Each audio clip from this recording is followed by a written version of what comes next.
Hello everyone, আমি অঞ্জলি চলে আসলাম। তো আজকের একটু মিষ্টি বানাবো, তো চলো তোমরা দেখতে থাকো, ভিডিওটা স্কিপ না করে পুরোপুরি।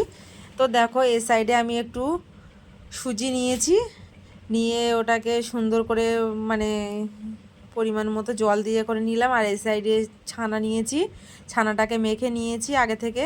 আর এই যে গুঁড়ো দুধ নিয়ে নিচ্ছি টেস্টের কারণে, গুঁড়ো দুধটা দিলে টেস্টটা মানে বেশি আসবে। আর সামান্য অল্প একটু ময়দা নিয়েছি। তো তারপরে ঘি নিচ্ছি, দেখতে পাচ্ছ হাতে করে ঘি নিয়ে ময়দা, ঘি আর তোমার ছানাগুলো সব কিছু দিয়ে সুন্দর করে মাখিয়ে নেব। আর গুঁড়ো দুধ দিয়েছি, তো দেখতে পাচ্ছ। তো সুন্দর করে মাখিয়ে নিয়েছি, বাড়িতে একবার হলেও ট্রাই করে দেখবে, তো দারুণ হয়েছিল খেতে। তো দেখো হাতে আমি ঘি লাগিয়ে নিচ্ছি, নিয়ে আমি শেপ করে নিচ্ছি। বেশি বড় করব না, মাঝারি করব, কারণ এগুলো ফুলে বড় হবে। আর যে যেমন পারে শেপ দিয়ে নেবে। তো আমি দেখো কিছুটা লম্বা করেছিলাম, কিছুটা গোল করেছিলাম। তো দেখো সুন্দর করে এক এক করে সবগুলো আমি করে নেবো। আর একটু নরম হয়ে গিয়েছিল, কারণ ছানাটা আগে থেকে মেখে রাখা ছিল, তো ওই কারণে। তো দেখতে পাচ্ছ লাস্টে আমি একটু ময়দা উপর থেকে ছড়িয়ে দিয়েছিলাম, দিয়ে তারপরে ভাজা করেছিলাম, তো কোনো প্রবলেম হয়নি।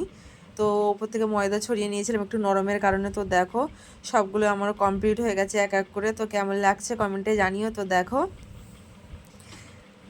করা হয়ে গেল এগুলো, মানে দেখতে পাচ্ছ কেমন সাইজটাও ঠিকঠাক। তারপরে এই সাইডে আমি একটু চিনি দিয়ে দিলাম, আর একটু নিয়ম মতো জল দিয়ে দিলাম। যে যেমন করবে তো তেমন হিসেবে জল দেবে। তো আমার অল্প ছিল, অল্প করেই করছি। তো দেখতে পাচ্ছ এই সাইডে আমি কটা ফল দিয়ে দিলাম গরম মশলার। আর এই সাইডে এই যে তেল গরম হয়ে গিয়েছে। তো দেখতে পাচ্ছ এগুলোকে লাল লাল করে ভেজে নেব। তো কালো মিষ্টি করার জন্য ভেজে নেবো। এটা রসগোল্লা করলে ভাজতে লাগতো না, চিনি রসে ফোটালে হয়ে যেত।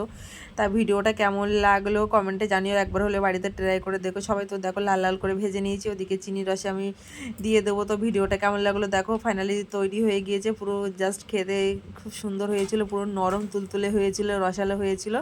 তো ভিডিওটা কেমন লাগলো কমেন্টে জানাতে ভুলো না। তো দেখা হচ্ছে পরে ভিডিওতে, টাটা বাই বাই।